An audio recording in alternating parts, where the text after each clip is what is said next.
Alright YouTube, so we are back with some Final Fantasy VII Remake content. Today we're going to look at an interview with Naoki Yamaguchi and Yoshinori Kitase. We were going to do the summon video today, but this interview came out. It's a really short interview and I wanted to look at it. Now, it's not the first post-release interview that any of the developers have done, but it's one of the few that I have seen, but it is the first one that we're actually looking at. There are probably a few things we're going to look at, but the main takeaway, the main part we're focused on is them discussing Sephiroth being in this first game, which of course in the original game, Sephiroth was not a part of the Midgar segment, and he is heavily in this game. So first up, they ask Hamaguchi what's it like to work on the thing you grew up loving. Hamaguchi says, "I've said this to Kitase-san before as well, but I strongly remember playing Final Fantasy VII as a child. I really loved that game and was really touched by it. It became an inspiration for me to join the games industry. I wanted to be able to make something like that, to create something that has that kind of effect on people and could get that emotional reaction. So as an adult, I get to be involved in creating entertainment that sticks with people and touches them in some way, and that's an amazing thing. It makes me want to keep trying to get better and better and get closer and closer to making that ultimate game that changes someone's life, as Final Fantasy VII did mine. With Final Fantasy VII Remake, I really have put everything I have as a games creator into the project. Everything I've learned up to this point, I really hope that the fans love the game, and I'm looking forward to seeing their reaction." And for me, I think this is part of why I love the remake so much, is because it's made by the people who worked on the original game, people like Kitase, Nomura, and many others, but you also have people like Hamaguchi who grew up playing this game. They were kids or teenagers or whatever when the game came out. They were fans of Final Fantasy VII, and they got to work on the remake. So whenever they're developing and making shit for this game, you have the perspective of people who developed the original. They know the key points that need to be in it, but you also have the fan perspective of people like Hamaguchi. They also have the perspective of what made them like the original Final Fantasy VII so much, and they put that into the remake project, and I think they've nailed it.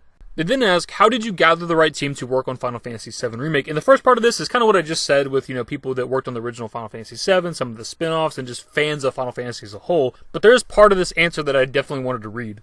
And Hamaguchi says, "And it's not just Japanese developers either. We've had a lot of people from all around the world help too. When they heard we were making a remake of Final Fantasy VII, they really wanted to come and join us on this project. It genuinely feels great to be involved with people with such a passion for the original game and this project. We wanted to make this the definitive version of Final Fantasy VII, and something people remember for another 20 plus years." And that to me felt like new information. I don't recall hearing before, since we've been talking about this game for so long, that they're bringing in developers from all around the world to help work on this game. I guess it kind of makes sense because how big the project is.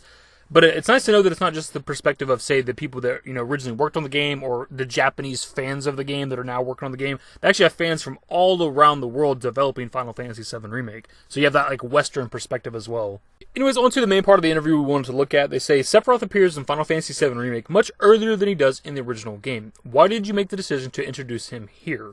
Kitase replies, "There are two main reasons. Firstly, the way we handled Sephiroth in the original Final Fantasy VII was to hide him, hold him back. You may not know this, but I was inspired by the movie Jaws, which took a similar approach of teasing this powerful presence, but never fully showing you the shark until later in the story. We wanted to build him up as this really big, powerful character in people's minds. By only referring to him indirectly, it created this feeling of fear and oppression, so when he makes his first appearance, it's a big deal."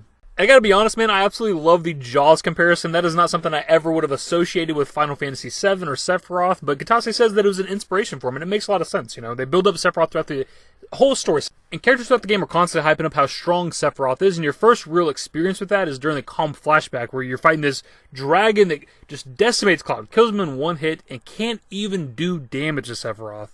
And then almost directly after the Calm flashback, you have the Midgar Zalm, which isn't a fight you have to do, but if you do fight him and you're not prepared, he's going to be a very hard fight for you. And directly following that fight, you see one of these damn things impaled on a tree by Sephiroth. So again, you have another strong enemy that your team is struggling to beat, but Sephiroth is just decimating. So you're seeing how powerful he is without ever actually seeing him. So the Jaws comparison is perfect. Kitase goes on to say, "But for the remake, that doesn't work so well, partly because everybody knows who Sephiroth is. We didn't think it would be as effective to have him held back until later on in the story. Secondly, Sephiroth is this massively overarching presence that looms over the whole Final Fantasy VII saga. We wanted to make sure that aspect of him was present in this first game in the project. That's why we have introduced him much earlier in the story now." And this is something I've been saying for a long time now. People were complaining a lot about Sephiroth being in this first game.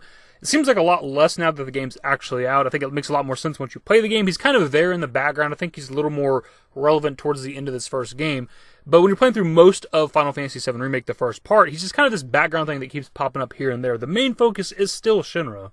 And as Kitase said, everybody knows Sephiroth. Even if you don't know much about Final Fantasy VII, you know Cloud and Sephiroth. Cloud's the good guy, Sephiroth is the bad guy. There's no point pretending like he's not a part of the story. And I think it makes a lot more sense to establish Sephiroth from the very beginning. He should be haunting Cloud. He traumatized Cloud. He ruined his goddamn life. He killed his mother. And of course, with the story of Final Fantasy VII being broke down into multiple games, however many games that's going to be, I think it makes a lot of sense to establish your main villain from the very beginning. But anyways, my dudes, that's pretty much the video. There is more to the interview, not much more, but there is some stuff we didn't read, but I didn't feel like it was necessary to talk about. There wasn't really any new information. But I'll pass it off to you guys. I'm assuming by now most people have played the game. It's been out for almost a week at this point. What are your thoughts on Sephiroth being in the first game? Leave your thoughts and more in the comment section below. Hopefully you guys enjoyed the video. If you did, give it a thumbs up. Subscribe to the channel if you guys are new and want to stay updated with more Final Fantasy VII Remake content. Turn on my notifications. Follow me on Twitter at _David, at my Discord. Links to my social networks are in the description and in the outro. Later, guys.